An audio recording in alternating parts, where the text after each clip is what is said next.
Yeah. Are we on to Mr. Chigasa? Okay.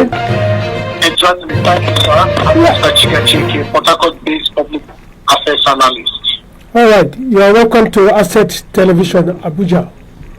Thank you very much. It's a great privilege for me to be with you. Yeah. We are discussing prerogative of mercy.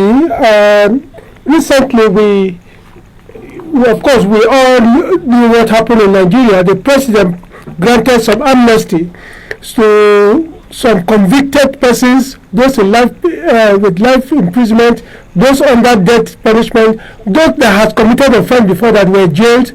And although we know that the president has the right to do so, constitutional right, do you have anything to say that maybe negates this position of the president?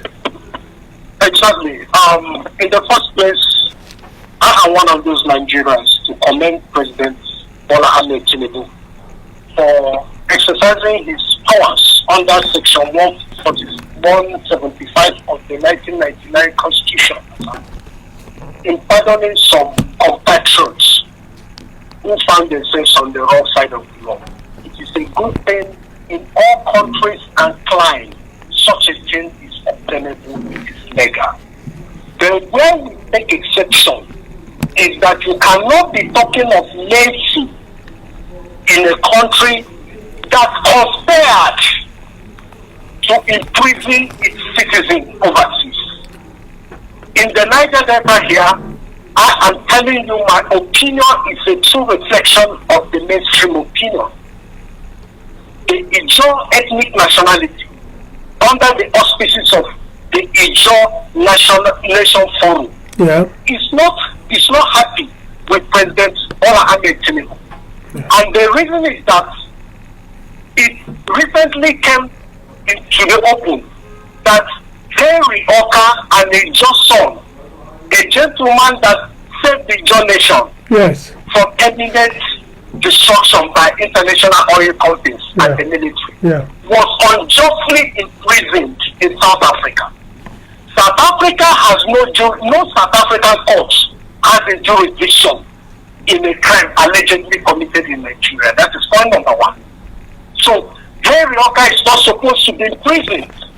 Secondly, under international humanitarian law, Henry Oka is a prisoner of war. And let me just help us by reminding us that under the 3rd Geneva International Convention, it captures Henry Oka as a prisoner of war. That is Article 4, subsection A, subsection 2. When you read it with the additional protocol 2, and that additional protocol, you go under Article 1, subsection 4. Even our own Nigerian law, under the Operational Code of Conduct for the Nigerian Army 1967, captures, that is paragraph 4, subsection E, captures Henry Oka as a prisoner of war and not a terrorist. There was an ongoing armed struggle which he was leading in the Niger Delta. Or can we deny that? You cannot talk of amnesty when the war and the cause of that war is still lingering.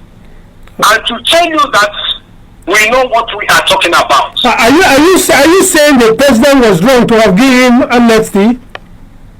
What I'm saying in essence is that Yar'Adua himself, Henry Oka was the only Ijaw or Niger Delta fighter that rejected to sign the renunciation of militancy form. Every other person signed it.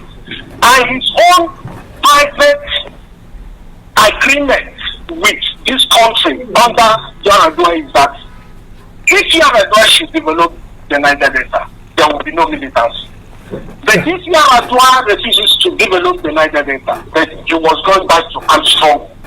And before, instead of developing the Niger Delta, do you know what Yar'Adua did? No. In the presence of Mr. Nduka Obebona, a very distinguished Nigerian who owns the Arise TV. Before him, before Mr. Nduka, Yaradua tried to bribe Henry Oka with oil blocks. For him, that was the last straw. Because the Ijo oil, any crude oil found in Ijo territory belong to Ijos and not to the Nigerian state. Nigeria can only export it because it just accepts to be part of this country. So for Yaradua to attempt to bribe Henry Oka with what belongs to Henry Oka was the last straw. From that moment, the amnesty was a no issue for Henry Oka. So what we are saying is that there is the Ijo Nation Forum, which is different from the Ijo National Congress, which is also different. The Ijo Nation Forum is also different from the IYC. Millions of Ijos in the Ijo Nation Forum want Henry Oka released.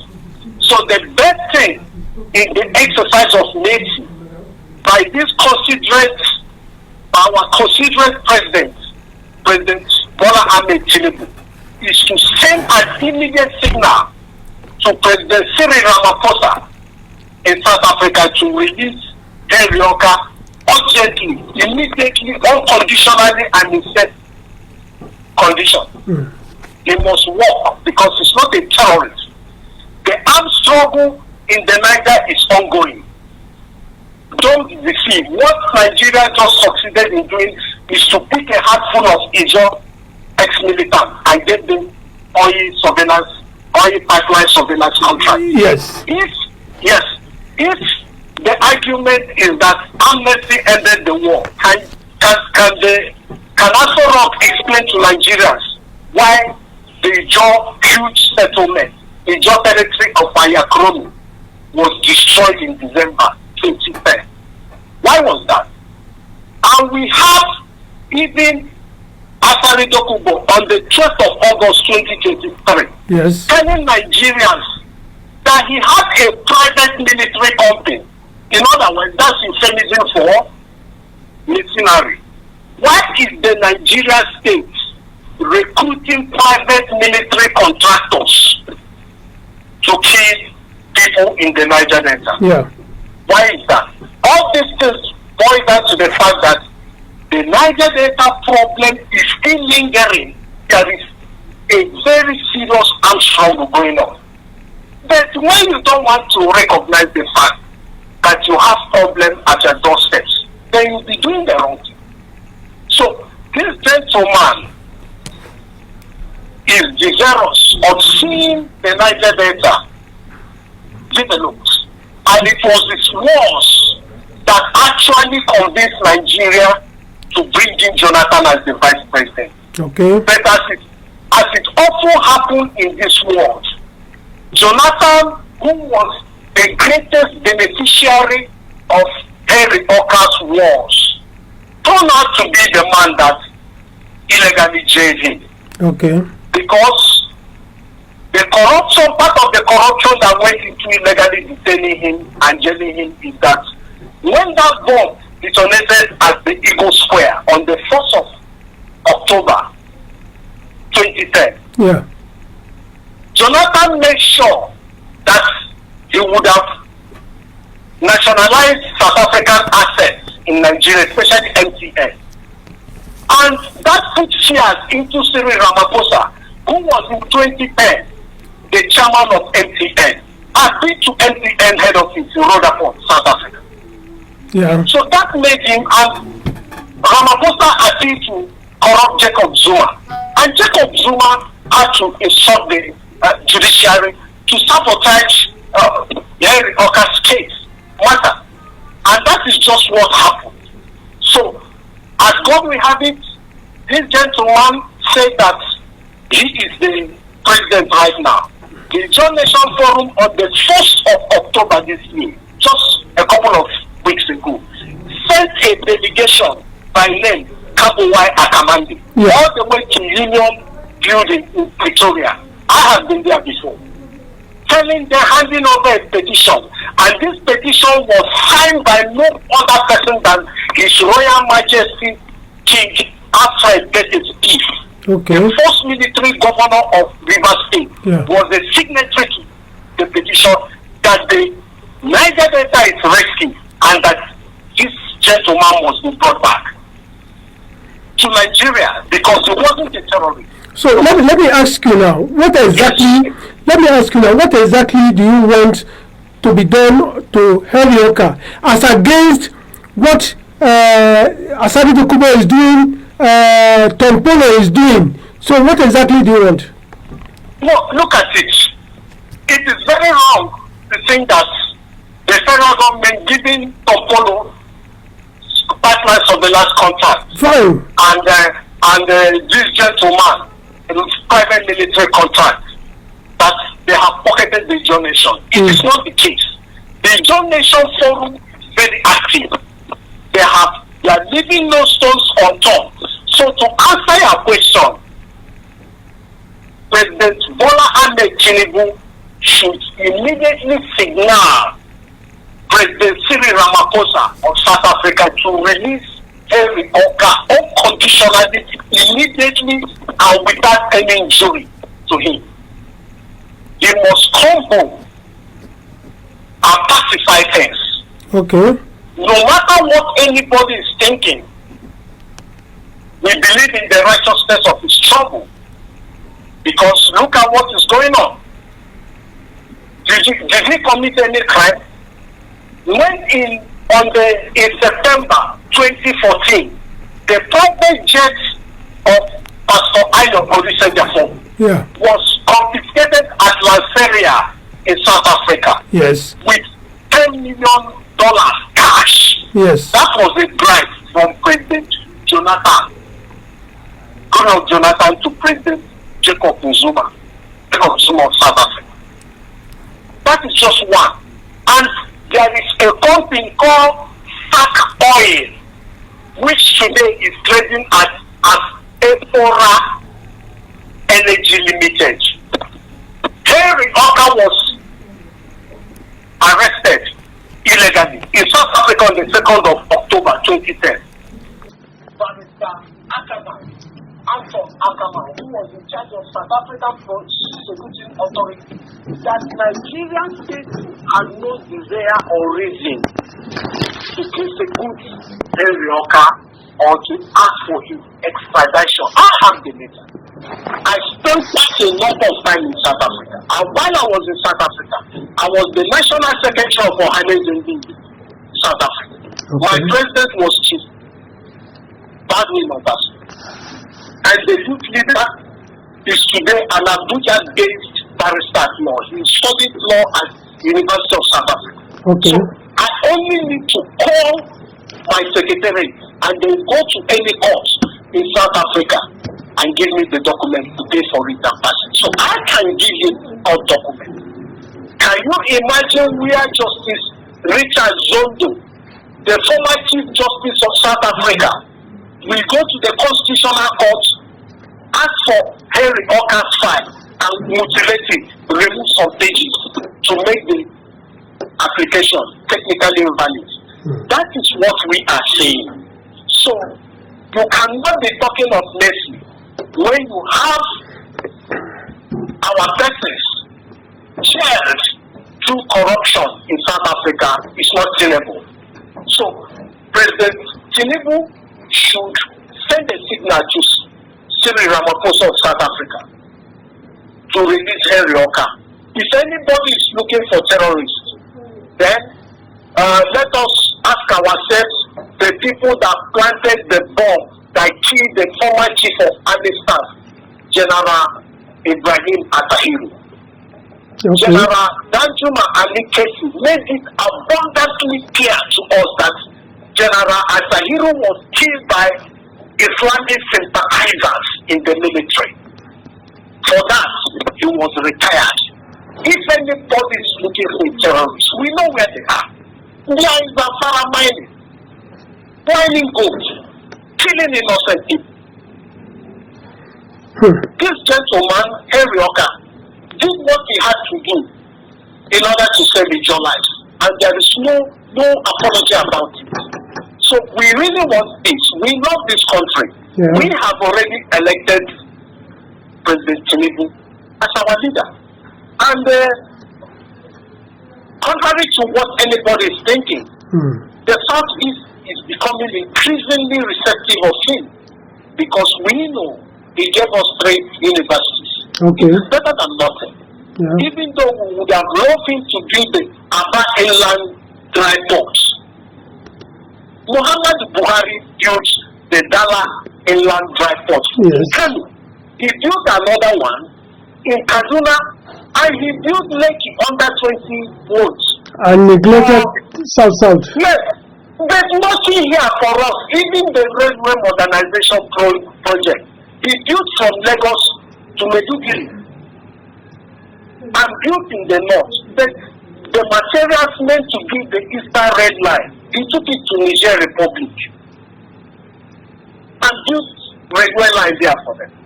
We have been asking for an Oguta seaport. Nobody is talking to us. We have been calling for a this seaport since the days of 1999 when Obong Atta was the governor. Yes. Nobody is talking to us. We have been calling for Ajay seaport or Bayelsa. Nobody is talking to us. So we really must be very sincere as patrons and tell the president that no, we are not getting in this area. But so, you see, all these ones, I take all these ones that you have said now, like the $10 million bent for Jacob Zuma. Yes, I take them as allegations. Yes. Because you were not there and you cannot substantiate. I am an investigative journalist, sir. I'm telling you that I have documents. Okay. Now, to tell you that I did my investigation well. When you finish this interview, Google directors of SAC Oil Limited or directors of Efora Energy Limited. You will see that one of the top directors was Jeff Radebe, who was the Minister of Justice when Henry Oka was illegally arrested and detained in South Africa. What else are we talking about? The very judgment by the South African High Court that unjustly convicted Henry Oka is at my disposal. I will forward it to you. Okay. What are we talking? Give me time. What are we talking? And during that trial, Henry Oka called for 3 witnesses. Former governor of Ayesa, Silva, his own brother, Charles Oka, and one Obiwa president.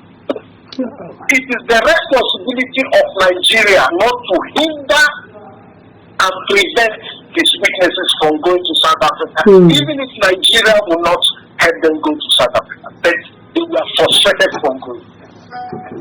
Or do you think that Charles Walker is guilty of anything even though he's sitting in prison? He was just a businessman. Both are for his brother. So that is what we are saying. That you cannot be appealing, funding, paying terrorists in the north, and you turn around and pick innocent men from the south, and you call them terrorists. Why is Nnamdi Kanu in prison? Is he a terrorist? He is a true Democrat agitating for equity for individuals. Okay. How did that make him a terrorist? When Northerners said that they were not getting enough, they used to carry out coup to reverse the order. Then we cannot carry out coup. We can only demonstrate, talk. If you see that we are saying the wrong thing, you come on air and counter us. So why is Nnamdi Kanu in jail? And we see El Rufai paying as governor of Kaduna State, paying terrorists. Yeah, that was then as governor. That was then as governor. Yeah. Yes, that was then.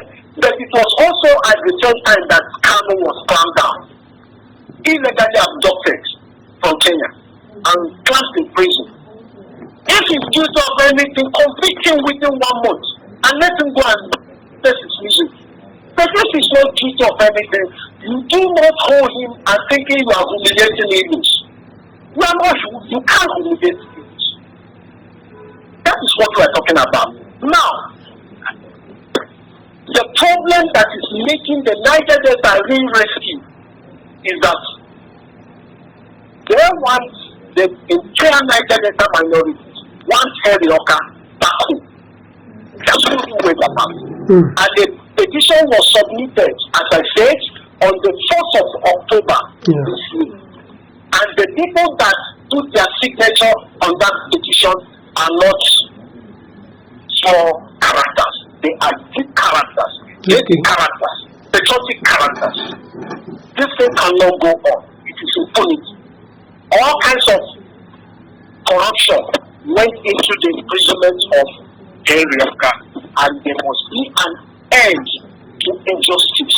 So exactly from let me summarize it this way. Exactly from all you are saying now, what exactly do you want from federal government to do in the case of Herioka now? What the federal government, what the esteemed President Bola Ahmed Tinubu should do is to send a signal to President Cyril Ramaphosa of South Africa to act on the 1st of October 2025 petition written by the John Nation Forum and submitted by an American trained scientist called Kabuwe Akamande. They should act on it and release Herioka urgently and unconditionally. That is how we can avert the fire next time. So, in the absence of that, assuming federal government refuses, what happens? If the federal government refuses, the whole idea is that it will imprison Herioka in South Africa. South African investment, especially MTN, would be safe. But that is wishful thinking. The federal government is not protecting anything in Nigeria. It is the communities that are protecting the pipeline and everything. So it will be in the best interest of South Africa to release this gentleman. That is point number one. Point number two, as to what could happen.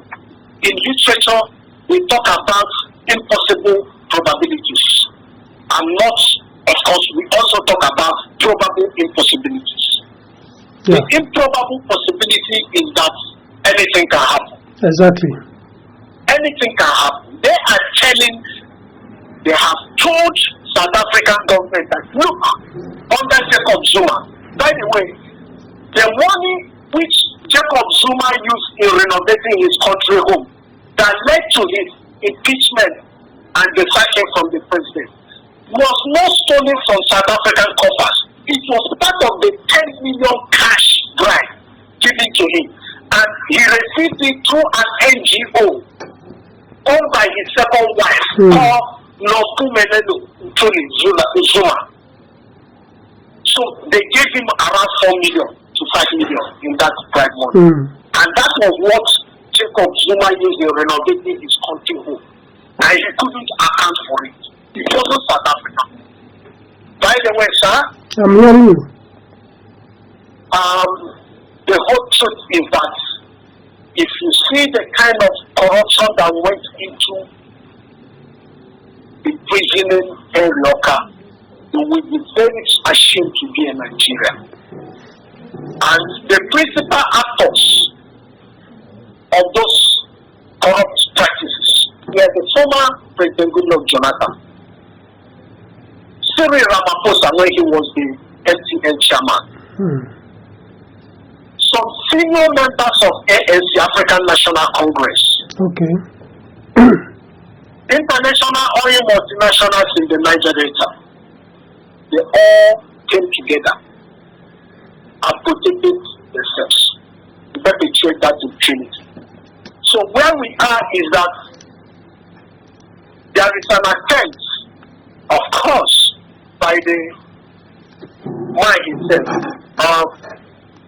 to go to the Constitutional Court. Because under South African law, if if you were in prison, if you find yourself in prison, sorry, and you feel you've been illegally in prison, you have the right to make a high-rating application to the Chief Justice of South Africa. Yes. He will now constitute what is called a panel of judges called Quorum, which cannot be more than 11 judges and cannot be less than 9 judges to look into your matter.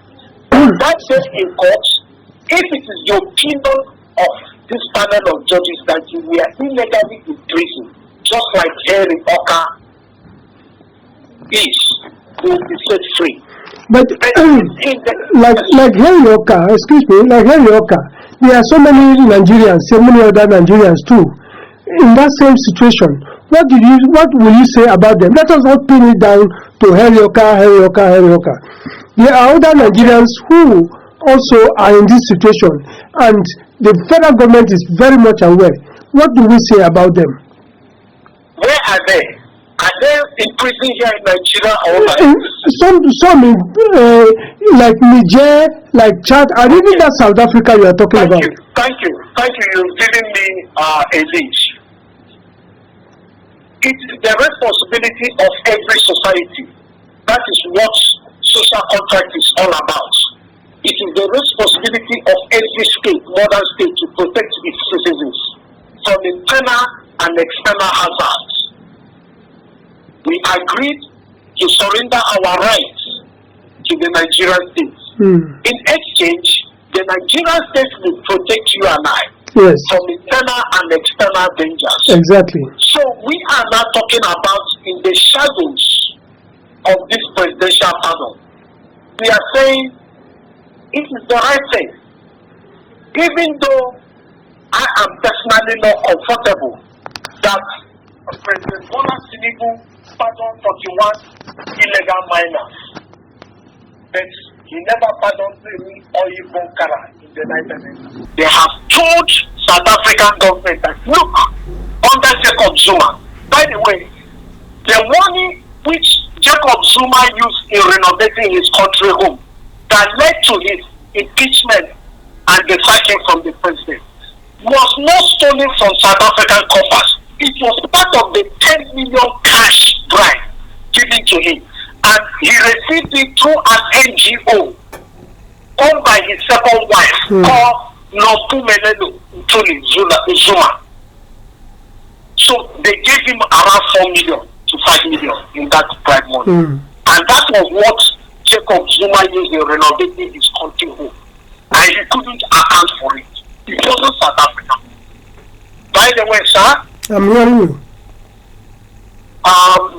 The whole truth is that if you see the kind of corruption that went into imprisoning Henry Oka, you will be very ashamed to be a Nigerian.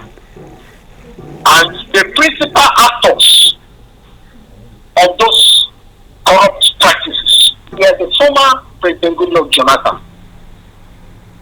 Cyril Ramaphosa when he was the MTN chairman, some senior members of ANC, African National Congress, international oil multinationals in the Niger Delta. They all came together and protected themselves to perpetuate that impunity. So where we are is that there is an attempt, of course, by the man himself, to go to the constitutional court, because under South African law, if you were in prison, if you find yourself in prison, and you feel you've been illegally in prison, you have the right to make a high-rating application to the Chief Justice of South Africa. Yes. He will now constitute what is called a panel of judges called Quorum, which cannot be more than 11 judges and cannot be less than 9 judges to look into your matter. On that day in court, if it is the opinion of this panel of judges that you were illegally in prison, just like Henry Oka is, will be set free. But like Henry Oka, excuse me, like Henry Oka, there are so many Nigerians, so many other Nigerians too, in that same situation. What will you say about them? Let us not pin it down to Henry Oka. There are other Nigerians who also are in this situation, and the federal government is very much aware. What do we say about them? Where are they? Are they in prison here in Nigeria or overseas? Some like Niger, like Chad, and even that South Africa you are talking about. Thank you. You've given me a lead. It is the responsibility of every society. That is what social contract is all about. It is the responsibility of every state, modern state, to protect its citizens from internal and external hazards. We agreed to surrender our rights to the Nigerian state. In exchange, the Nigerian state will protect you and I from internal and external dangers. Exactly. So we are now talking about in the shadows of this presidential pardon. We are saying it is the right thing. Even though I am personally not comfortable that President Bola Tinubu pardoned 41 illegal miners, but he never pardoned any oil bunkers in the Niger Delta. Those who are mining gold illegally in Zamfara, he pardoned them, and Osun State, 41 of them. But not a single oil bunker he pardoned. He pardoned 12 persons who are drug barons. It shouldn't be. It cannot help national cohesion. You don't pardon somebody who cooks up methamphetamine. Just like the lady who killed her husband. No. Because pardoning Miriam Sanda is like casting aspersion. Yes. Insulting the family of her husband. That is what it means. Because life is taken. So even if she was to be pardoned, it shouldn't be now. What will you say about the Ogoni 9? Could you repeat that? What will you say about the Ogoni 9 that were pardoned along with Kensaro Wiwa? Yeah, in the first place, I live in the Niger Delta. I'm talking to you from Port Harcourt. The point is that Ogoni people are well informed. They can tell you exactly what their problems are. And they are saying that, thank you, Mr. President, for pardoning these people. But they never committed any crime deserving condemnation, conviction, death sentence, execution, or pardon. But they were just victims of the international political order made possible by General Sani Abacha, that their names should be cleared. They never committed any crime. Okay. They should be exonerated. So, which is okay. At least they were only fighting for the people. They are fighting for their people. I have the deepest respect for you as a professional journalist. But you and I cannot be having this interview if you were told that your community is being massacred. That's true. By state actors. That's true. Our education puts on us the responsibility of helping our people. Not just our tribesmen, but this country, this lovely country called Nigeria. We must do our very best to protect Nigeria from internal and external enemies. So the Ogonis are in order. They want their leaders exonerated, the 9 of them who were executed for murder. They should be exonerated. Just a minute. What will you say about Herbert Macaulay? Because up till now, I read history in secondary school. I read about Herbert Macaulay as some of those freedom fighters at that time. We never read anything connecting them to anything that would have warranted any pardon. Because the family is now saying that it was an insult to them to mention him because they too never knew, they were confused. So what will you say about that one? Okay, now, thank you, sir, Mr. Sundry. The truth is that there is a whole lot of inadequacy in our history curriculum in school. Yes. But please kindly permit me to refer you to a book by the title N.S. Cisse Ikoli, Okay. 1893 to 1960. Yeah. That's the title. Okay. Pioneer Nigerian journalist and nationalist. And the book is written by Ebiweri Joe Alagwa Okay. and John Horace Enemugwe. Okay. They are all just scholars. Okay. I repeat the title. N.S. Cisse Ikoli, 1893 to 1960. Pioneer Nigerian journalist and nationalist. Now, why have I cited this book? Okay. It is all about Herbert Macaulay.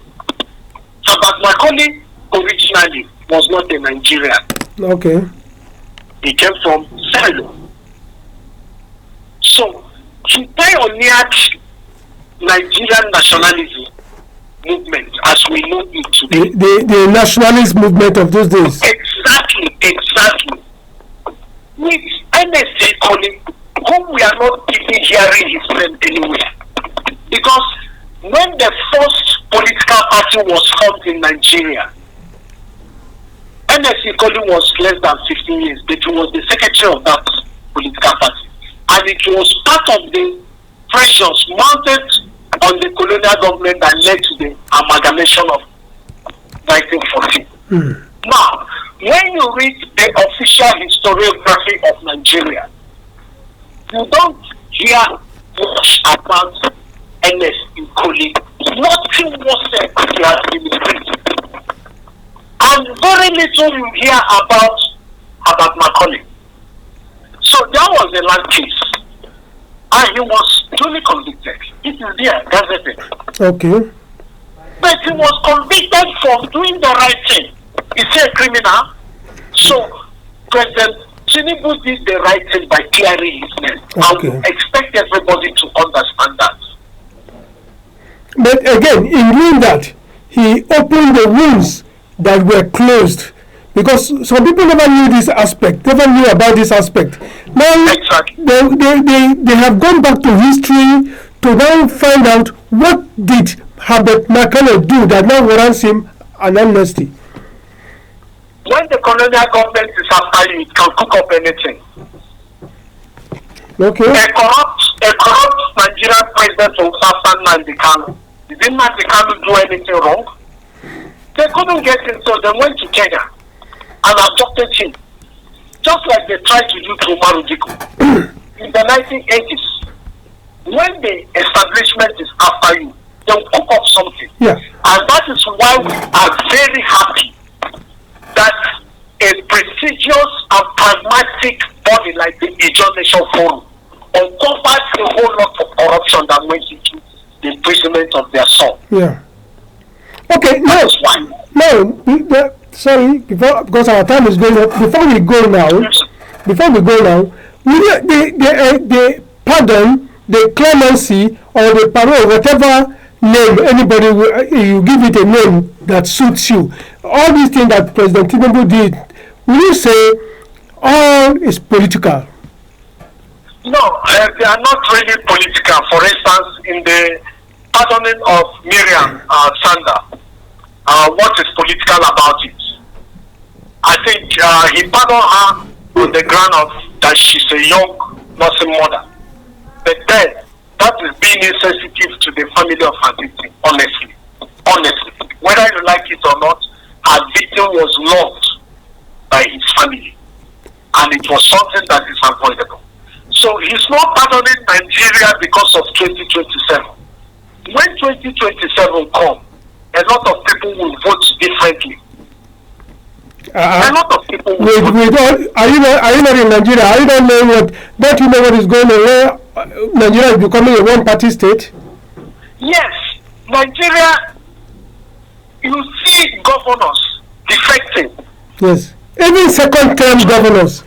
Yes, to the ruling APC government. Yes. But we should have started seeing red flag from the moment when electoral petitions will reach the Supreme Court and the Supreme Court of Nigeria will read it. That is when we should be protesting.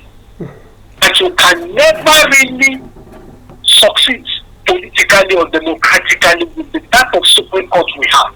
So it is true, we are drifting into a one-party state, and that is the first